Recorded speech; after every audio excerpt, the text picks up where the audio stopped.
سائنسدانوں کا کہنا ہے کہ انسانوں اور لائٹ بلبز میں کچھ چیزیں مشترک ہیں. ایک عام شخص ایک اعتبار سے 80 واٹ کے بلب جیسا ہوتا ہے، اور انسانی جسم سے خارج ہونے والی حرارت کو فائدہ مند بجلی میں بدلنے کا کام کر رہے ہیں پروفیسر جیمی گرنلن اپنی تجربہ گاہ میں. ان کی کوشش ہے کہ ایسی قابل پرنٹ اور پینٹ کی جا سکنے والی سیاہی جیسی شے بنائی جا سکے جو انسانی صحت کو جانچنے والے سینسرز پر مبنی آلات کو جسم کی حرارت سے چلا سکے. آپ جاننا چاہیں گے کہ کیا کسی کو چوٹ لگی تھی یا جسم میں پانی کی کمی ہوئی یا پھر کچھ اور، وہ بھی فوری طور پر. آپ کوئی بھی ایسی شے جیسے بڑا بیٹری پیک نہیں پہننا چاہیں گے، کیونکہ اگر آپ گر گئے یا ایسا کچھ اور ہوا تو آپ کو چوٹ لگ سکتی ہے. تو آپ یہ چاہیں گے کہ آپ کا جسم ہی بیٹری کا کام کرے.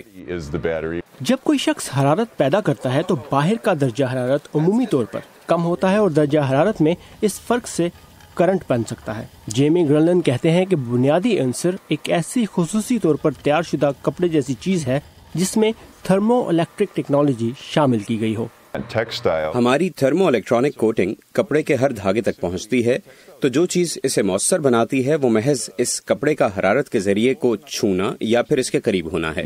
اور جتنی حرارت کوئی شخص پیدا کرتا ہے اتنا ہی درجہ حرارت میں فرق بڑھتا چلا جاتا ہے جس سے کرنٹ بنتا ہے. ہمارا مقصد ایک ایسا آلہ بنانا ہے جو 10% بچت سے آگے جا سکے، جس کا مطلب ہے کہ اگر میں 80 واٹ پیدا کر رہا ہوں تو مجھے اس سے اضافی 8 واٹ ملے. اور جیم کا کہنا ہے کہ ان کا مقصد ایک ایسی پروڈکٹ بنانا ہے جو بڑے پیمانے پر بنائی جا سکے.